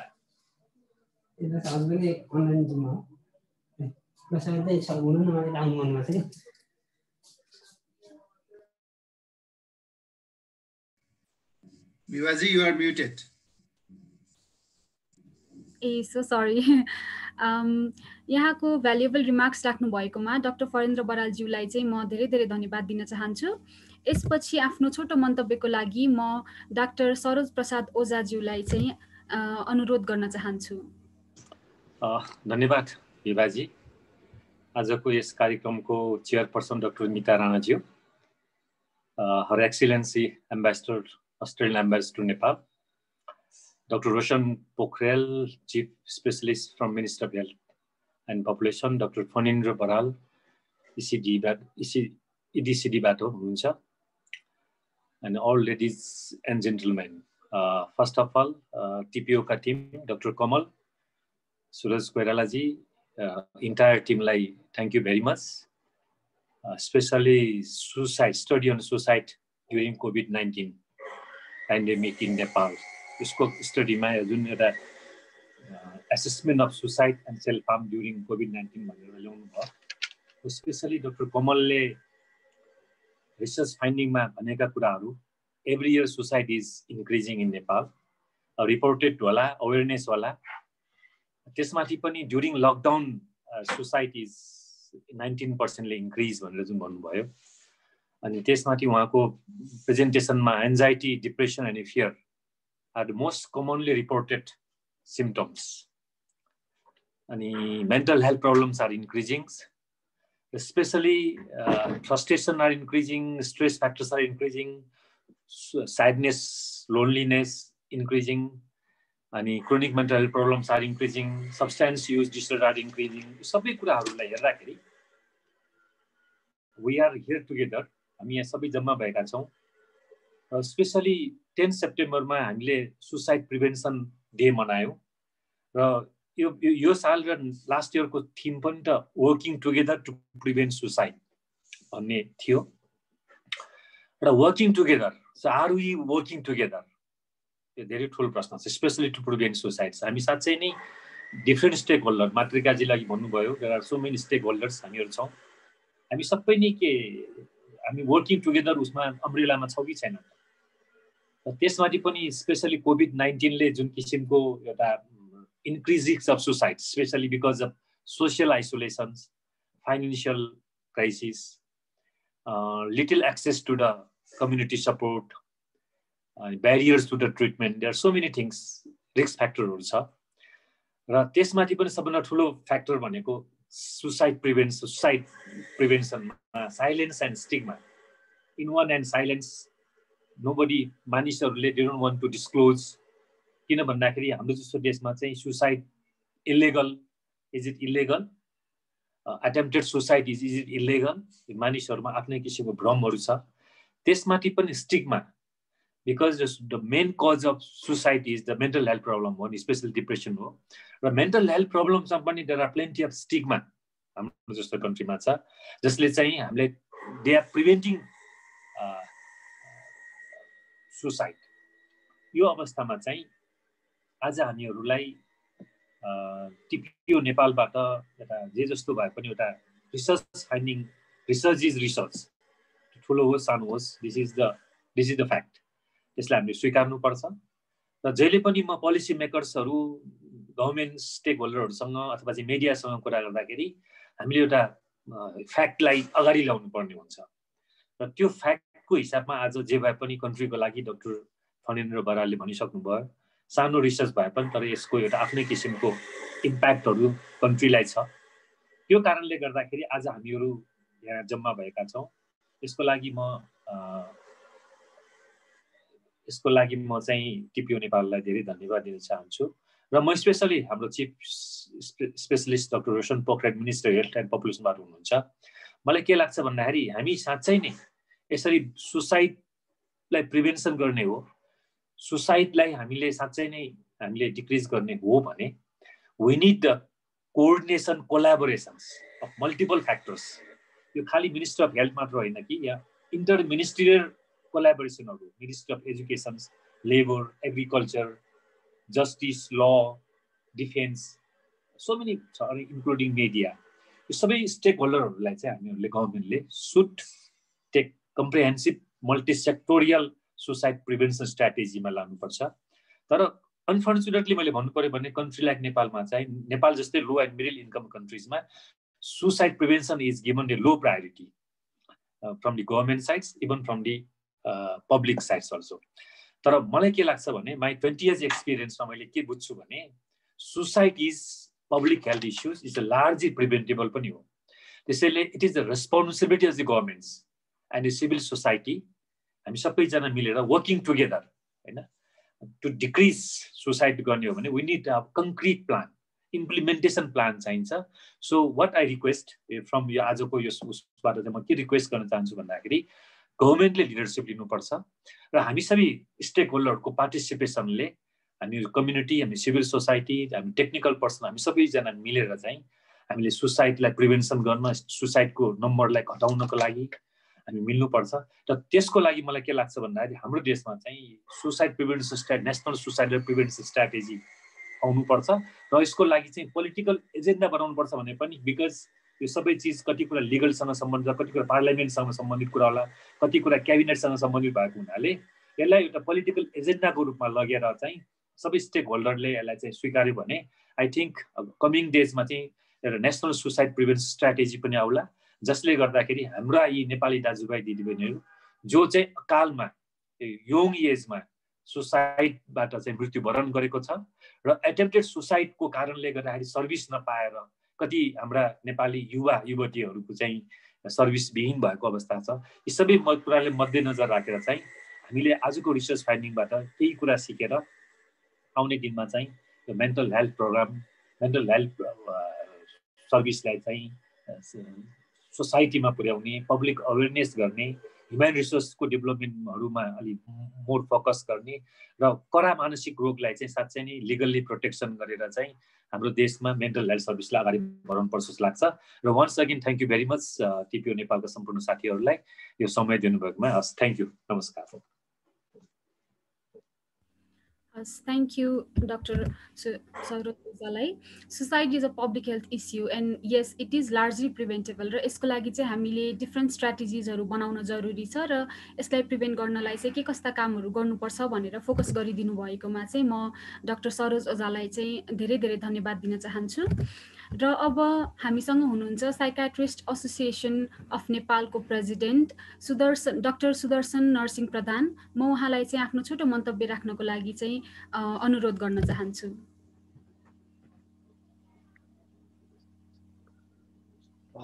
धन्यवाद। सर्वप्रथम त म डाक्टर कमललाई धेरै धन्यवाद दिन चाहन्छु। यो सुसाइड सम्बन्धी जुन किसिमको चाहिँ रिसर्च गर्नु भएको छ, definitely research is always research. रिसर्चको बारेमा हामीले यो सुसाइडको लागि जति धेरै रिसर्च गर्यो त्यति नै धेरै त्यसको फाइन्डिङ्सहरू आउँछ र त्यसको चाहिँ जुन इम्प्लिकेसनबाट हामीले एउटा चाहिँ एउटा नेसनल पोलिसीहरू बनाउनलाई पनि हामीलाई सजिलो हुन्छ। हाम्रो अब यो देशमा अहिले जुन अहिले देखिरहेको जुन छ अहिले सुसाइडलाई बढी नै हाइलाइट नै भएको छ, त्यसले गर्दाखेरि चाहिँ यो कोभिड-19 को कारणले गर्दाखेरि सुसाइड पनि हुँदो रहेछ भनेर मान्छेहरूले धेरै थाहा पाएका छन् र यसले गर्दाखेरि पनि यसको एटेन्सन बढी भएकोले गर्दाखेरि हामीले पनि यसमा चाहिँ नि सुसाइडलाई कसरी प्रिभेन्ट गर्न सकिन्छ भन्ने कुराकोलाई सबभन्दा बढी हामीले हाइलाइट गर्नुपर्ने अवस्था देखिन्छ। त्यसको लागि सुसाइड प्रिभेन्सन स्ट्राटेजीमा नै हामीले चाहिँ यो जुन पोलिसी मेकरहरूमा चाहिँ त्यो अनुसारमा हामीले जानुपर्छ। डाक्टर सरोजले पनि अहिले भर्खर भनिसक्नु भएको छ, यसलाई अलिकति चाहिँ बढी हामीले हाइलाइट गरेर पोलिसी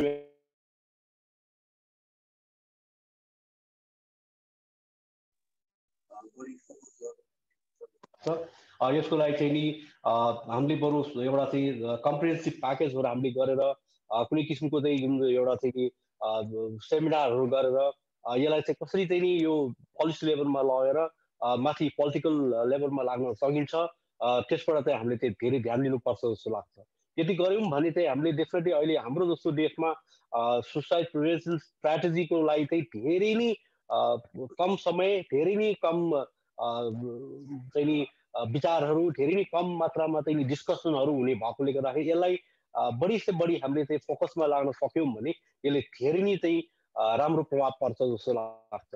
हामीले अहिले मेन फोकस गर्नुपर्ने भने नि सुसाइड प्रिभेन्सन स्ट्राटेजीमा चाहिँ नि यो चाहिँ नि मिडिया कर्मीहरूलाई कस्तो किसिमको चाहिँ प्रभावहरू गराउनुपर्ने हुन्छ, कसरी उनीहरूले चाहिँ नि यो मिडियामा कसरी चाहिँ हाइलाइट गर्ने, कुन चाहिँ चिजलाई हामीले चाहिँ कम गर्ने भन्ने कुरा हामीले चाहिँ फोकस गर्नुपर्ने जस्तो लाग्छ। यसै कारको बाद पनि हटलाइन नम्बरहरूलाई चाहिँ कसरी चाहिँ बढी से बढी सेवाहरू जाने र यो जुन अहिले सुसाइडमा चाहिँ सबभन्दा बढी देखिएको के छ भने यो कीटनाशक औषधिहरू बढी प्रयोग हुनु भएकोले गर्दाखेरि यसको नियन्त्रणलाई कसरी हाम्रो चाहिँ नियन्त्रण गर्न सकिन्छ, यसको लागि कस्तो खालको स्ट्राटेजी बनाउने त्यो चिज पनि गर्नुपर्ने हुन्छ। र साथसाथै घर व्यवहारमा सुसाइडमा जहिले पनि एउटा चाहिँ नि जेस्चर जहिले पनि दिइरहेको हुन्छ, सुसाइडको चाहिँ मतलब एउटा सूचना चाहिँ प्रवाह गरेर आउँछ म मर्दैछु भन्ने कुराको लागि। त्यसको लागि हामीले चाहिँ नि त्यस्तो थाहा पाउने बित्तिकै त्यस्तो खालको मान्छेहरूलाई सुसाइड प्रिभेन्सनमा लगेर कहाँ लगेर उपचार गर्न सकिन्छ, कसरी हामीले सुसाइडको चाहिँ यो पढेलाई सिरियसली लिएर हामीले गर्नुपर्छ भन्ने कुरालाई हामीले चाहिँ हाइलाइट गर्नुपर्छ जस्तो लाग्छ। धन्यवाद मलाई यो सानो मन्तव्य दिनुभएकोमा। म टिपिओ नेपालको तर्फबाट डाक्टर कमल सबैलाई धन्यवाद दिन चाहन्छु र हामी यो सबैजना एकैपल्ट हामी सबैजना हातेमालो गरेर यो यसमा हामी चाहिँ लागि पर्यो भने I think we can succeed. Thank you. हजुर, हस्, धेरै धेरै धन्यवाद डाक्टर सुदर्शनज्यूलाई। अब म आफ्नो मन्तव्यको लागि डाक्टर रोशन पोखरेलज्यूलाई अनुरोध गर्न चाहन्छु।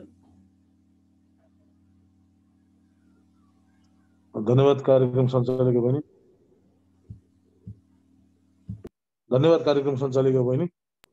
यस डिसेमिनेसन प्रोग्रामका अध्यक्षज्यू, excellency ambassador of Australia to Nepal, doctor Ojha from teaching hospital, मेरो एसोसिएसन साइकेट्रिक एसोसिएसनका प्रेसिडेन्टज्यू र अन्य यस कार्यक्रममा उपस्थित हुने सबैलाई म स्वास्थ्य तथा जनसङ्ख्याको मन्त्रालयको तर्फबाट नमस्कार भन्दै मेरो आफ्नो केही कुराहरू राख्न चाहन्छु। डिसेमिनेसन प्रोग्राम गर्नुभएकोमा डाक्टर कमललाई धन्यवाद छ। हामीले जानेकै कुरा थियो, सुसाइडको रेट बढेको छ भनेर हामीले बुझेका पनि थियौँ, भन्दै पनि आइरहेका थियौँ।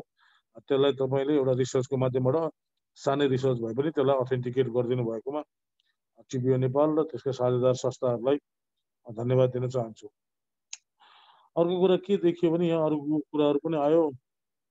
अहिले हामीले कलेक्टिभली एकीकृत रूपमा मानसिक सेवा चाहिँ दिन सकेका छ कि छैनौँ भन्ने कुरा चाहिँ हामी सबै डिफ्रेन्ट स्टेक होल्डर, डिफ्रेन्ट अर्गनाइजेसनहरूले आफैले आत्मसात गरेर सोध्नुपर्ने बेला अब आएको छ। किन अब बेला आयो भने अब हामीले के देखेका छौँ भने पोस्ट कोभिड पनि अहिले हामीले कोभिड रिकभर्ड पर्सन्समा around 30% of people are suffering from some sort of mental illness भनेर हामीले देख्यौँ। भनेपछि कोभिड भएका व्यक्तिहरूको पोस्ट कोभिडको अवस्था पनि अब प्री कोभिड त पहिले हामीले हेरिरहेकै छौँ, गरिरहेकै छौँ भने अब पोस्ट कोभिड 2 लाखभन्दा बढी चाहिँ कोभिडबाट सङ्क्रमित भइसकेपछि यिनीहरूको मानसिक अवस्थामा 30%मा चाहिँ प्रब्लम आउँछ भनेपछि 60,000 जना अर्को चाहिँ मेन्टल इलनेसका पपुलेसन बढ्ने भनेर हामीले अनुमानित देख्ने भयौँ। त्यही भएर अबको हाम्रो बाटो के हुन्छ त भन्ने कुरामा चाहिँ हामी अलि सबैजना स्टेक होल्डरहरूले सोध्नुपर्ने हुन्छ र यसलाई कसरी एकीकृत रूपबाट हामी काम गर्न सक्छौँ त्यो चाहिँ महत्त्वपूर्ण छ। अहिले काम चाहिँ अलिकति सेग्रिगेटेड रूपमा इन्डिभिजुअल एस्पेक्टबाट काम भयो हो कि भने जस्तो म यो पोस्टमा बसेको हुनाले मैले त्यस्तो देखाएको छु भने त्यसलाई हामीले एकीकृत रूपमा कलेक्टिभली सबै मेन्टल हेल्थमा काम गर्ने साथीहरू, साझेदार संस्थाहरू मिलेर कसले के गर्ने भन्ने हिसाबले जान सक्नुपर्छ, जुनमा चाहिँ अहिले पनि हाम्रो डाक्टर फणेन्द्रले केही न केही कोअर्डिनेट त गर्नुभएको छ, त्यसको लागि उहाँलाई पनि धन्यवाद छ। तर यो अब आउने दिनको हाम्रो चुनौती हुनेछ भन्ने मैले बुझेको छु र यो फाइन्डिङलाई लिएर अबका दिनमा गर्ने कामका मोडालिटिज पनि केही चेन्ज गर्नुपर्ने हो। किन हामीले अब सुसाइड प्रिभेन्सनको लागि डाक्टर प्रोफेसर ओझाले भने जस्तो नेसनल सुसाइड प्रिभेन्सन स्ट्राटेजीकै कुराहरू आउला र त्यो स्ट्राटेजी बनाएर त्यसलाई इम्प्लिमेन्टेसनमा कसरी लाने भन्ने कुरा पनि अब हामी सबैले सोध्नुपर्ने हुन्छ। यो चाहिँ एउटा स्वास्थ्य मन्त्रालय अथवा स्वास्थ्य सेवा विभागको इडिसिडीको मेन्टल हेल्थ शाखाको मात्रै चाहिँ अभिभावक नभएर यसलाई चाहिँ सबैले हाम्रै अभिभावक हो भनेर लिएर अगाडि बढ्न सक्यौँ भने पक्कै पनि फाइदा पुग्नेछ। यति भन्दै यस कार्यक्रममा मलाई केही शब्द राख्ने मौका दिनुभएकोमा धन्यवाद दिन चाहन्छु र यो डिसेमिनेसन प्रोग्राम अर्गनाइज गरिदिनु भएकोमा टिपिओ र टिपिओका अध्यक्षहरूलाई धन्यवाद दिँदै शुभ दिन भन्न चाहन्छु। नमस्कार, धन्यवाद। धेरै धेरै धन्यवाद डाक्टर रोशन पोखरेलज्यूलाई। अब हाम्रो कार्यक्रमको प्रमुख अतिथिको रूपमा उपस्थित हुनुभएकी अस्ट्रेलियन एम्बेसीकी साजेद अफेयर मिस जेनिफर ग्रान्ट कोर्नाउलाई म आफ्नो मन्तव्य राखिदिनु हुनको लागि अनुरोध गर्न चाहन्छु। I would like to request Ms. Jennifer Grant Cornell, Sajid Affair, chief guest of today's program, to present her valuable remarks. Thank you, Vibha. Dr. Kamal Gautam, I'd like to thank you for the invitation to participate in this wonderful webinar today. It's been very enlightening. Dr. Baral, Professors Ojha and Professor Pradhan, Dr. Roshan Pokhrel, Mrs. Rana, and other distinguished guests.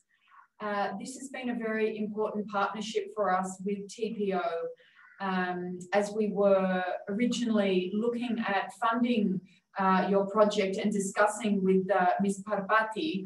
We were originally looking at the issue of mental health in Nepal, but with the onset of COVID, we realized that it would be very sensible to pivot the conversation towards a conversation around suicide in a COVID environment in Nepal. So thank you very much, Ms. Parvati, for your advice on that. Today we have this wonderful survey and a really good evidence base that has been produced by TPO. So I thank you for that huge effort that has been put in there. We think that this report will provide a good evidence base for policymakers at the national, provincial and municipal level in Nepal. As the report points out, suicide has been slowly increasing in Nepal over recent years. That is very obviously disturbing in itself. I think we've all suffered a degree of dislocation and social isolation during this pandemic, but we know that for the very poor and the very vulnerable, this has been really exacerbated. We also know that, domestic violence, misuse of alcohol and drugs have been a really dark feature of the pandemic, not only in Nepal, but across the world. A recent editorial in the well-known Lancet journal has pointed out that mental health issues comprise 13% of the entire health burden globally. And I think our world has been quite unprepared to deal with the mental health issues and the kind of well-being issues related to the effects of the pandemic.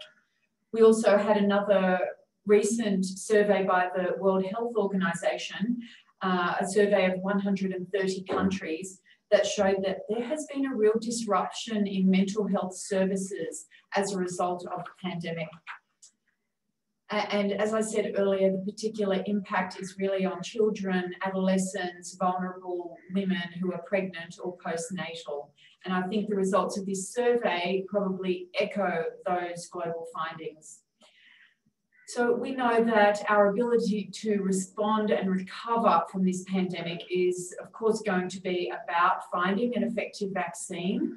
It's also going to be about following those strict social protocols. But a really important challenge for us here is how we're going to respond to the mental health issues, which are really those sleeper issues, ones that you can't always see, touch or feel, but you know that are there in your family, you know that are there in your community. So again, thank you to TPO for this important piece of work, and we look forward to our continued future partnership. Namaste. Thank you so much for your kind and valuable remarks, Ms. Jennifer. अब हामी कार्यक्रमको अन्त्यमा आइसकेका छौँ। र अन्त्यमा आजको कार्यक्रमको अध्यक्षता गरिदिनु भएकी आदरणीय डाक्टर मिता राणालाई आजको यस कार्यक्रममा आफ्नो मन्तव्य राख्दै सम्पूर्णलाई धन्यवाद दिँदै कार्यक्रमको समापन गरिदिनु हुन म हार्दिक अनुरोध गर्न चाहन्छु र म यस मञ्चबाट चाहिँ बिदा हुन चाहन्छु। धन्यवाद। नमस्ते, धन्यवाद बिवाजी। सर्वप्रथम अस्ट्रेलियन एम्बेसडरबाट रिप्रेजेन्ट गर्नुभएको चार्ज दी अफेयर्स मिस जेनिफर, त्यसै गरिकन डाक्टर रोशन पोखरेल प्रमुख विशेषज्ञ स्वास्थ्य मन्त्रालय, doctor Saroj Prasad Ojha head of department of psychiatry mental health, doctor Sudarshan Pradhan psychiatric association नेपालका प्रेसिडेन्ट, त्यसै गरिकन डाक्टर फनेन्द्र बरालज्यू इडिसिडीका प्रमुख र सुरज कोइराला सर हाम्रो टिपिओ अलायन्स तथा हाम्रो टिपिओको टेक्निकल एडभाइजर, त्यसै गरिकन एक्जिक्युटिभ डाइरेक्टर डाक्टर कमल गौतम र आज यस डिसेमिनेसन प्रोग्राममा सम्मिलित हुनुभएका सबै मान्यजन अतिथि तथा टिपिओ नेपालकै पनि सबै मेम्बरहरूलाई मैले आज यस कार्यक्रममा सहभागी भइदिनु भएकोमा सर्वप्रथम टिपिओ नेपाल को तर्फबाट धन्यवाद दिन चाहे र आजको जुन हाम्रो डिसेमिनेसन प्रोग्राम भयो र यो रिसर्च सुसाइडको असेसमेन्ट र सुसाइड र सेल्फ हार्मको असेसमेन्टको सुनिराख्नु भएको छ? हजुर म्याम। हेलो।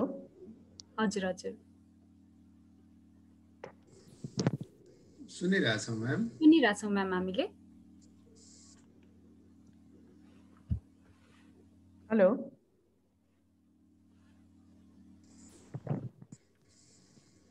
हजुर म्याम सुनिरहेको छौँ हामीले। सुनिरहेछौँ।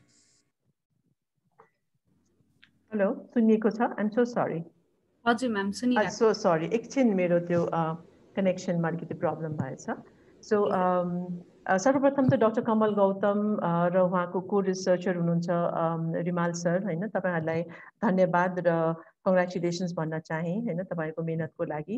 र सँगसँगै मैले चाहिँ नि अब टिपिओ नेपाल को तर्फबाट चाहिँ नि जुन हाम्रो मेन अब्जेक्टिभ छ टिपिओ नेपालको, होइन, कम्युनिटीमै साइकोसोसियल वेलबिङ र मेन्टल हेल्थ वेलबिङ भयो र त्यस सँगसँगै मेन्टल हेल्थ सम्बन्धमा एडभोकेसी भयो र रिसर्च पनि एउटा एकदमै इम्पोर्टेन्ट हाम्रो कार्यक्रम भएको हुनाले र अनगोइङ अरू रिसर्चहरूमा पनि अहिले कोभिड-19 को अवस्थामा भएको हाम्रो मानसिक स्वास्थ्य सम्बन्धी रिसर्चहरूमा इम्पोर्टेन्टली सुइसाइड को बारेमा अहिले गरेको रिसर्च, होइन, यो एकदमै सराहनीय नै छ र टिपिओ नेपालले अहिलेको यो एकदमै क्राइसिस सिचुएसनमा आफ्नो सेवाहरू दिनदिनै एउटा टोल फ्री नम्बरबाट पनि र टेलिमेन्टल हेल्थ अघि डाक्टर कमलले पनि भनिसक्नु भएको छ त्यसको माध्यमबाट, होइन, पुर्याइ नै राखेको छ र अघि सबै वक्ताहरूले कतिले भनिसक्नुभयो मेन्टल हेल्थको हाम्रो जति पनि निड छ र अहिलेको जुन क्राइसिस सिचुएसनमा जति हामीले मिलेर हामीले गर्न सक्नुपर्ने हाम्रो कन्ट्रिब्युसनहरू र सेवाहरू चाहिँ नि हामीले गरि नै राखेका पनि छौँ र गरि पनि राख्नुपर्ने छ भन्ने मेरो सोचाइ छ। र इम्पोर्टेन्टली मलाई के लाग्छ भने एउटा क्वेसन पनि अघि आयो, होइन, हामीले दिइरहेको हामीले जुन प्रोभाइड गर्ने सेवाहरू कसरी पुग्छन् त, हामी कसरी एक्सेस गर्न सक्छौँ भन्ने कुरामा चाहिँ नि अलिकति हामी सबै आफ्नो आफ्नो काम त गरिरहेछौँ तर त्यो एउटा कम्युनिकेसन ग्याप पनि छ जस्तो लाग्दछ र त्यो कम्युनिकेसन चाहिँ नि हामीले जस्तो कि अब कहाँ अभाइलेबल छ सर्भिसेस, को अभाइलेबल हुनुहुन्छ र कसरी गर्न सकिन्छ भन्ने कुरा पनि हामीले हुन त मिडियाबाट हामीले धेरै नै हामीले यसलाई हामीले अवेरनेसमा ल्याइरहेको भए पनि अलिकति कतै कमी कमजोरी हाम्रो अझै पनि छ जस्तो लाग्छ र हामीले त्यो कम्युनिकेसन गरेर त्यो फुलफिल गर्न आवश्यक छ जस्तो पनि लाग्छ र कतिपय अवस्थामा अघि डाक्टर सरोजले पनि भन्नुभयो अक्टोबर 10मा हामीले वर्ल्ड मेन्टल हेल्थ डे पनि मनायौँ र सेप्टेम्बर 10मा हामीले सुसाइड प्रिभेन्सन डे पनि मनायौँ र अक्टोबर 10मा हामीले जेनरली टिपिओ नेपालले एउटा यस्तै किसिमको प्रोग्राम सुसाइड सम्बन्धी नै फेरि एउटा प्रेजेन्टेसन गरेर सुसाइडको लागि हामीले के गर्न सक्छौँ, कम्युनिटी लेभलमा कसरी के गर्न सकिन्छ भन्ने किसिमको एउटा एकदम ओपन थियो, प्रेजेन्टेसनहरू थियो, त्यसमा नोमिनेट भएको उनीहरूले स्ट्राटेजिजहरू एकदमै राम्रो बताउनु भएको थियो। सो त्यो कुराहरूलाई पनि हामी संलग्न गरेर हामी के गर्न सक्छौँ अब अगाडि, वे फरवर्ड कसरी हुनसक्छ त सुसाइडमा, जस्तो अघि डाक्टर रोशन पोखरेलले पनि भनिसक्नुभयो, स्ट्राटेजिजमै हामी जानुपर्ने हुन्छ कि। सो गभर्मेन्टको पनि एकदमै ठुलो यसमा रेस्पोन्सिबिलिटी छ र हामी सबै भनौँ न, हामी जति पनि यहाँ आज हामी रिप्रेजेन्ट गरेको छौँ इन्स्टिट्युसन्सबाट होइन, हामीले सबै नै हामी मिलेर नै हामी खुलस्त रूपमा हामी सेयर गरौँ आफ्नो आफ्नो कामहरू र के गर्नुपर्छ कस्तो गर्नुपर्छ, हामी एक आपसमा हामीले एउटा सहयोग हामी गर्दै अगाडि बढौँ भन्ने मेरो एउटा एन्करेजमेन्ट र एउटा सजेसन पनि छ। र आज यो कार्यक्रममा संलग्न भइदिनु भएकोमा र आफ्नो अमूल्य समय दिनुभएकोमा र टिपिओ नेपाललाई पनि आफ्नो यो कमिटमेन्ट र आफ्नो यो जुन साइकोसोसियल वर्क जुन गरिराख्नु भएको छन्, जुन एकदमै राम्रो छ, हामी यसमा हामी गर्दै जाउँ भन्ने यसमा हामी म एन्करेज गर्दै आजको सहभागिताको लागि सबैलाई मैले धन्यवाद दिन चाहे। धन्यवाद। Thank you. Thank you सबैजनालाई। Thank you so much everyone. Thank you. Thank you. Namaskar. Namaskar. Namaskar. Thank you.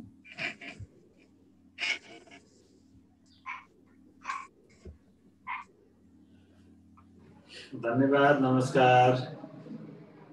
Thank you sir. धन्यवाद समय